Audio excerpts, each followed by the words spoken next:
Amin'ny fifaliana mandrakariva no itsidianay ny tokantranonareo amin'ny ty alady maraina ity ao anatin'ny zanam-pandarana fifaliana maharitra. Miaraba nisa tokantrano izay manaraka izao fandarana izao izahay. Amin'ny ty alady maraina ity ary dia ijery lohahevitra vaovao indray tsika kanefa amelohan'izay dia raban'ny lanitsika. Miarabanao lanty tonga somatsara indray eto amin'ny fandarana fifaliana maharitra. Dia mbola faly koa miarabanao Flora ary tena mbola faly foana hiaraka aminao amin'izao fandarana izao. Fanalahidy ny fifaliana maharitra izay moa ny fandaharantsika ary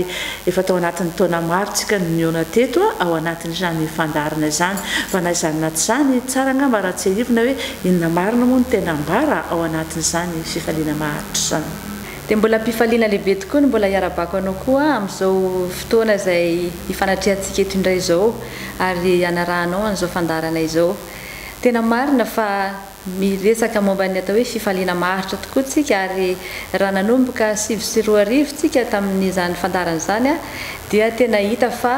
namafisina tao anatin'izay ny amin'ny hoe inona moa ny antony na hoe inona ny mahatonga na ahoana ny fomba azahoantsika n'izay fifaliana maharitra izay. Ny resakatsika hatramin'ny voalohany ny amin'ny hoe fanalahidin'ny fifaliana maharitra. Izany hoe ny fanalahidin'ny fifaliana maharitra dia ny hoe ny fananantsika fitiavana. Ary io tsy mba hoe fitiavana avy amin'olombelona fa fitiavana avy amin'Andriamanitra. Dia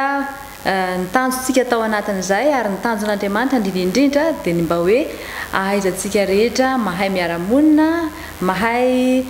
mifankatia indrindra satria io ny fototra ny izany atao hoe fiadanana izany. Eo indrindratsika amin'ity alady maraina ity dia hitondra lohahevitra vaovao ary manodidina n'izay resaka fitiavana izay. Ny lohahevitra izay entintsika amin'ity alady maraina ity moa lany dia ny hoe ny fifankatiavana eo amin'ny mpiray tanàna. Inona moa izany tena hoe antony ny safidianana ny lohahevitra? Tena nakasika ny foko ilay izy satria tsapako hoe anisan'ny fahabangana lehibe anankiray eo amintsika olombelona ny tsy fahaizantsika mitia ny mpiarabelona amintsika. Eny fa na dia mitia ny tenantsika aza dia ataoko hoe anisan'ny fahabangana na hoe tsy ampy eo amintsika olombelona izany. Ary anisan'ny fototra anankiray na ataoko hoe raha misy trano anankiray atsangana ka raha misy tritra ry ambany ary dia fa tsy dia azo antoka loatra iny zavatra iny satria mety hitatra iny. Ka noho ilay hoe tsy fananantsika an'izay tsy fampiny izay fitiavana ao anatintsika izay no mahatonga ny mety ho faharatsiana fahasimbana na faharavana eo amin'ny lafiny maro eo amin'ny fifandraisantsika. Raha miresaka fotsiny aza hoe na hoe piraimonina fotsiny aza dia ao anatin'ilay hoe fiarahamonina izay tsy voatery hoe tsy miresaka mihitsy eto hoe ny samy kristianina rehery no mipetraka amin'ilay tanàna fa mety ahitantsika ao olona tena mino an'Andriamanitra. Mety misy ny ao ny atao hoe tsy kristianina, mety misy ny atao hoe mbola olona tsy fahalalana tena tsy mahalala an'izay inony mety misy ihany koa ny ao ny hoe eo anelanelany sady tsy mafana tsy mangatsika ary misy koa ny tena olona tena mitady fantatra n'izany atao hoe te ino nefa tsy mahafantatra. Dia ny fiarahamonin'ireo olona ireo izany ahoana ny fomba ahafahan'ireo olona ireo miara-mifankatia raha hoe ao anatin'izay samihafan'izay zasy ianao dia noforonin'Andriamanitra ho amin'ny fifandraisana. Tsy misy noforonin'Andriamanitra hoe hitoka-monina izany na hoe ny tanànako fotsiny ny ataoko tsara tarehy eto dia tsy te hifandray amin'izaniza dia ngamba ataoko hoe tsy hahafaly anao izay zavatra izay, tsy hahasambatra anao izay zavatra izay. Fa zasy ianao izany noforonin'Andriamanitra mba hifandray amin'ny manodidina antsika. No resantsika teto ny felana akondro tamin'izay fotoana izay hoe tsy akondro iray fotsiny eo fa akondro maromaro ny ray miaraka eo izany. Izany hoe natao hifandray. Ahoana moa ny fomba ahafahantsika mifandray kanefa araka ny resako teo hoe nefa tsika samy hafa, samy manana ny finoany, samy manana ny fomba fiainany, samy manana ny fiaviany, samy manana ny fahaizany, samy manana ny diplôma ananany sy ny sisa. Ahoana ny fomba ahafahana mifandray dia hoe lakile tokana nefa ndresako teo tamin'ny voalohany teo dia ny hoe ny fandananao an'ilay fitiavana. Ahoana moa no ahafahantsika miara-mifankatia tokoa ao anatin'izany fahasamihafana izany. Tsindriny landimafy teo ilay resaka hoe fitiavana ary tao anatin'izay resaka fitiavana izay no nakana ny lohahevitra hoe ny fifankatiavana eo amin'ny mpiray tanàna. Inona moa lany izany tena hoe anton'ilay hoe mpiray tanàna? Izany hoe ny antony resahana izany ny fifankatiavana eo amin'ny mpiray tanàna. Ndraindraika antsika tsy mifidy akory hoe mety nisy ihany ny safidy fa ndraindray tsy ampozinao mihitsy ny hoe misy olona zay tsy nampozinao mihitsy miara-monina aminao ao fa naninona nataon'Andriamanitra hiara-onina ao amin'ny tanàna io ny olona samihafa fa tsy hoe karazan'olona zay voatokana ihany ny toetra amin'ilay izy satria misy tanjon'Andriamanitra ao anatin'izay misy tanjona izay atao hoe Andriamanitra fitiavana azy dia tia hampianatra antsika ny toetrany izay tsy mba manavakavaka toetrany izay tsy mba mijery tavan'olona fa ny azy araka ny teniny ao amin'ny Jaona 7:1 dia ny hoe fanehoan'Andriamanitra ny fitiavany an'izao tontolo izao zany hoe tiany daholo ireo olona tonga ao ireo na fotsy io na mainty io na mahay io na tsy mahay io na manahoana fiainany tian'Andriamanitra ho vonjena daholo na maditra io na endry io tiany ho vonjena daholo zay ny antony le hoe nandresaka an'le hoe mpiray tanàna satria tian'Andriamanitra ny olona tsy irairay avy hitantsika tsara fa nao marina ao anatin'ny tantaran'ny fiandohana zany tao amin'ny Genesis dia nanambara ny olona atao hoe fidiran'ny ota teo amin'ny zanak'olombelona io noho ny tsy fankatoavana ny ten'Andriamanitra noho ny tsy fankatoavany Eva ny ten'Andriamanitra dia lasa tafiditra tao anatin'izay ota izay kanefa ny ota dia voalaza fa ny tambin'ny ota dia fahafatesana tsy tian'Andriamanitra tsika asianao ho tonga amin'izay le hoe fahafatesana izay na noho ny le hoe tsy fankatoavana zany dia be dia be amintsika ny mety hoe mbola miaina ao anatin'izany tsy fankatoavana zany kanefa tian'Andriamanitra mba iray oninao tsika mba hifamindrana izay le atao hoe fiainam-pankatoavana izay mba hisian'le fifandraisana tsara zany samy matsapitsika landro fa Andriamanitra dia fitiavana ary ny fitiavana tianambara atao anatin'ny fandaharana dia le fitiavana izay nilovantsika tamin'Andriamanitra mampite an-tany any anefa landro raha hoe resaka mpiray tanàna ny resahany ahoana marina moa zany hoe fifankatiavana eo amin'ny mpiray tanàna zany ny eo amin'ny hoe fifankatiavana mpiray tanàna dia satria izaho sy anao amin'le hoe maha samy hafa tsika izay dia tadidio tsara fa tsy hoe olona anankiray na olona sasatsasany ihany no afaka iasan'Andriamanitra fa Andriamanitra Mandriamanitra tsy voafetra azy dia ny olona tsirairay izay noforoniny eo izay hitany fa tsara avokoa tamin'ny namoronany azy dia misy zavatra manokana daholo natao an-tany anatin'ireny olona ireny ary rehefa samyizay zavatra izay no avoakan'ireo olona samy hafa ireo dia hita fa misy firaisana tsara ao anatin'ilay izy zay le hoe tsy le zavatra avy amin'ilay olona io fa Andriamanitra mihitsy nanao an'ilay izy tao anatiny ary izany zavatra izany nefa dia tsy ho azon'ny olona mihitsy ary tsy ho hitantsika mihitsy raha tsy ao anatin'ny fifandraisana zany hoe rehefa ianao zany te hampandroso ny toerana misy ianao te ohatran'ny hoe mba hahatonga ny tanànanao mahaliana ny olona hisarika ny olona dia tsy maintsy misy modely aloha voalohany indrindra ao anatin'io toerana io dia modeliny zany atao hoe fahaizan'ny olona miara-miaina na dia ao anatin'ny fahasamihafana azy ny zavatra manitikitika ny saiko dia hoe ahoana moa zany tena hoe fomba ahafantarana fa hoe mifankatia le olona satria tsy teny vaovao amintsika ny hoe fitiavana fa teny hoe resahana isan'andro isan'andro ahoana ary ny anam-porofona fa hoe tena mifankatia ny ray tanàna amin'ny fihetsika ve amin'ny toetra ve sa amin'ny fisainana ve tsy miankina amin'ny zavatra izay ataontsika hoe lazain'ny vavantsika ny fitiavana be da be ngeny mahay miresaka be da be ngeny mahay miteny fa ny zavatra nanosika n'iny olona iny inona ny antony mahatonga ny olona io ilazany izay zavatra izay hitanao eny amin'ny fiainany ve le izy be da be ny olona raha resaka teoria ny resahana dia be na boky io na any amin'ny media na any amin'ny zavatra samihafa mahay miresaka n'izany fitiavana izany daholo fa eo amin'le hoe fanatanterahana anazy eo zany amin'izao fotoana izao no hoe ahoana ary ntoetrany tsy dia hita intsony le fitiavana marina ka le izy tsy afaka ny hoe narana raha tsy tena fantatra hoe inona moa le fototra nahatonga an'izay zavatra izay zany mifankatia zany tsy mba zavatra natiora antsika olombelona zany tsy natiora antsika olombelona zany ny ao anatintsika dia ny fitiavan-tena antsika foana tena hoe za tia ny tenako tsy ratsy le hoe fitiavan-tena fa zay ny natiora antsika ary zavatra mifanohatra amin'ny fanerintsika zany zavatra zany ny tiantsika dia tsika foana ny asongadina tiantsika foana ny amboniana tiantsika foana no hisaorana tsika foana ny tianankasitrahana zany le hoe natiorantsika maha-olombelona fa eo indrindra ny natonga an'Andriamanitra ny hoe fantany fa tena tsy ho vitantsika maha-olombelona tsika izany atao hoe mitia izany dia izy mihitsy no niditra antsehatra nanome ny modely izany atao hoe fitiavana marina izany. Fantantsika fa mety ironany amin'ny fahafatesana izay ny tanjontsika te hilalao tamintsika mbola tamin'ny fahazazana dia tia milalao fotaka. Fantatra zao nefa fa mampisikakana ilay izy. Fa ino mahafinaritra antsika dia te hiosinosina eo foana tsika. Fa antsika ray aman-dreny no mahafantatra hoe orankizy aza milalao fotaka eo nareo fa hita fa tsy mety io. Satria efa nafantatra ianao ny akon'ilay izy. Fa noho isika tahaka izay zaza izay hitan'Andriamanitra fa tsy vitantsika maha-olombelona ilay izy dia nanome vahaolana izany tao anatin'izay. Nandefa ny zanany Jesosy Kristy.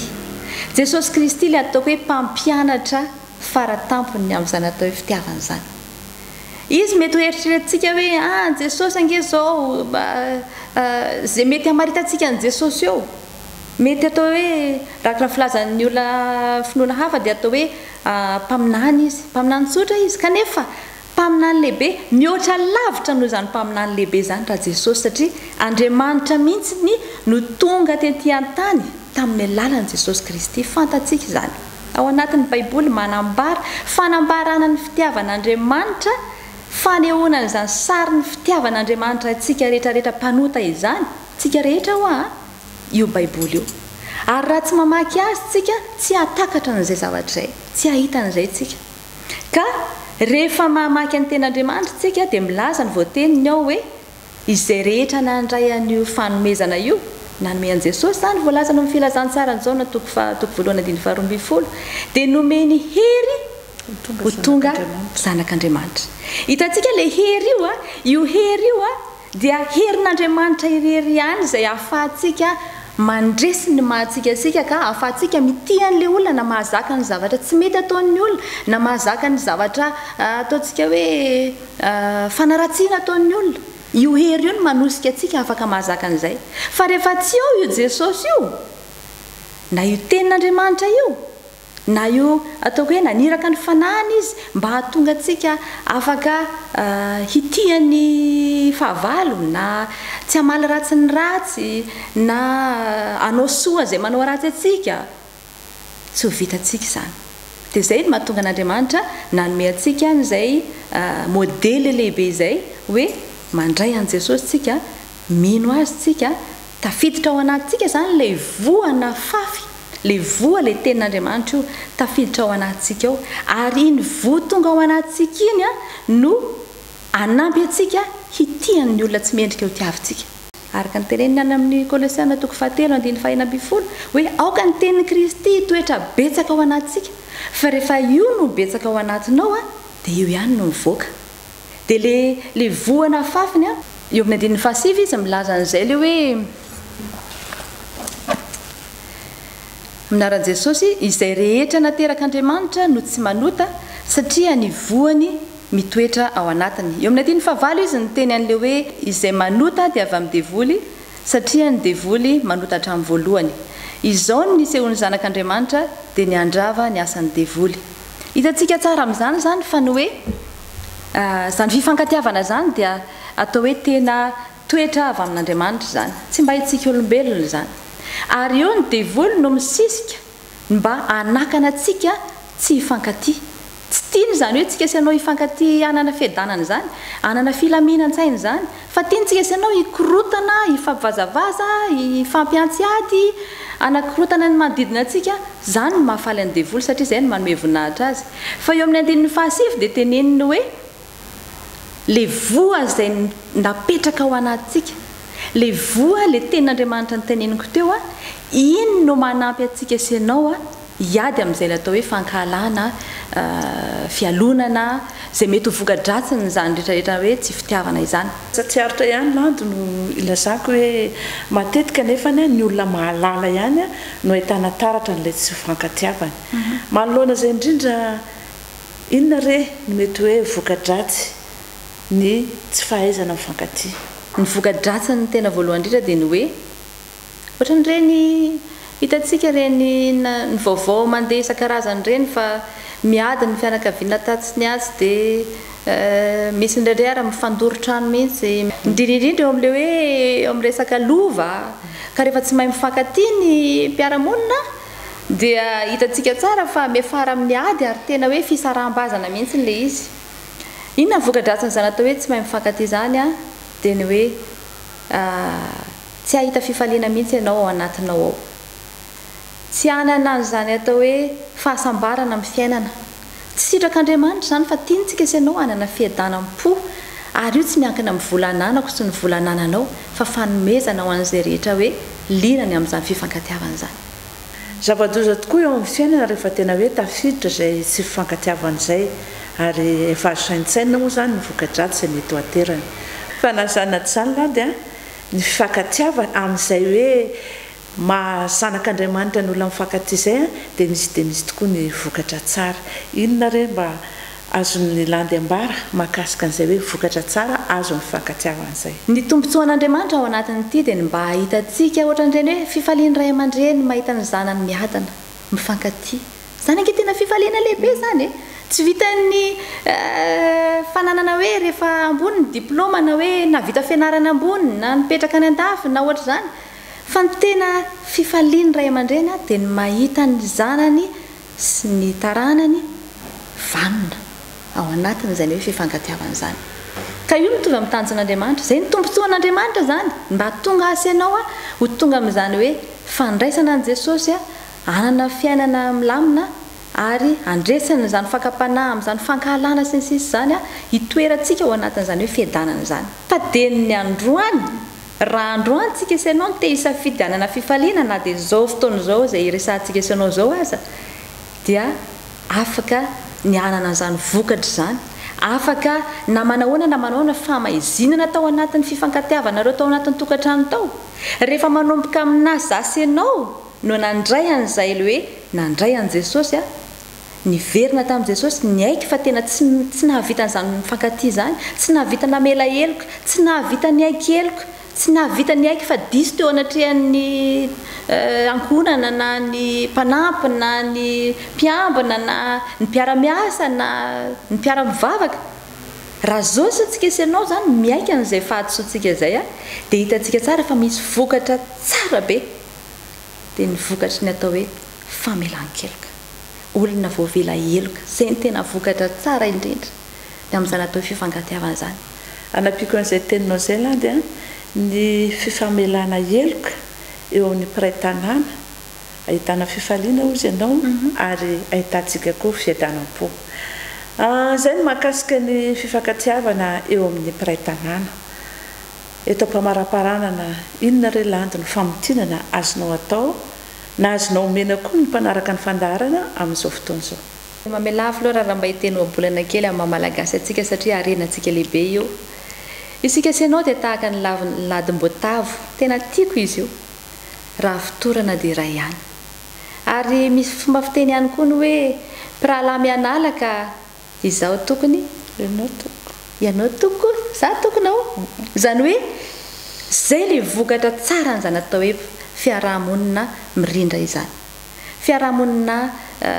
milamina ary tena vokatra tsara indrindra dia ny hoe isian'ny fandriam-pahalembana eo amin'ny toerana izay misy atsika zay ny katsahantsika fatratra io tsy vitan'ny hoe hitadiavantsika mpamatsy vola vetseroa fa rehefa manomboka amin'ny zasy ianao no miezaka n'izay le atao hoe mifankaty tsy maka ny zavatra tsy an'ny tena na hoe maka mihoatra ny tokony alaina rehefa sika sy ianao manomboka mandeha amin'izay fahamarinana izay satria izay ny toetra n'Andriamanitra marina izy dia hitanao tsara hoe manomboka milamina indray tanàna ary rehefa milamina nge indray tanàna hitanao fa miteraka fiadanam-po anatinao matory tsara ianao laklen'ny fon'ny olona ny fitiavana ary io miainga tamin'ny fitiavan'Andriamanitra foana ny zavatra rehetra niainga avy any amin'ny fitiavan'Andriamanitra atsika tamin'ny alalan'i Jesosy Kristy ary nomena atsika le lakle raiso le lakle izy no andravany zany asan'ny devoly zany izy no andravany zany asan'ny devoly izay mampikorotana atsika isan'andro isan'andro zany izy no andravany io asan'ny devoly izay mahatonga ny tsy filaminana etsero io dia rehefa raisitsika izy hifankatitsika sy ianao manomboka amintsika sy ianao manomboka ao tokantrano manomboka amintsika sy ianao flora sy fafa dia ho hitantsika fa tena iova ny manodidina atsika raha tena te hitoetran'izany hoe fankatiavana izany dia tsika sinao dia olona mpampiavana noforon'Andriamanitra olona mpampiavana ary ny zavatra rehetra izay ataontsika dia andao mba hikatsahana an'izay fihavanana izay izay tena hoe sarobidy amintsika mamalagasy dia ho hitantsika tsara fa ho tarafy ny vahiny rehetra eran'izao tontolo izao zany ary samy hitady fatratra n'izany hoe iza ny Andriamanitra ny malagasy fa tena mba te ino an'izany Andriamanitra izany izahay. Zay indray ary no hafatra nentinay ho anareo tamin'ity an'ity dia ny amin'ny tokony handraisantsika an'i Jesosy raha tena hoe te hifankatiantsika. Lakile ny zavatra rehetra ny fankatiavana fa nahoana tokoa moa ny fiainantsika raha ohatra ka tsy mifankatiantsika. Dia manao velomanao indray landy atao anatin'ny fandaharana ary manantena ny eo aminao tsy ho ela. Dia za koa torak'izay Flora dia manantena antsika isanao mbola hitohy foana fifankatiavantsika ary izahay sy miarinareo izay manaraka ny fandaharana. Veloma tompoko. Dia manao velomana isa-tokantrano indray izahay ny fiadanan'ny tompony ho amintsika tsirairay avy. Mandra-piona tompoko.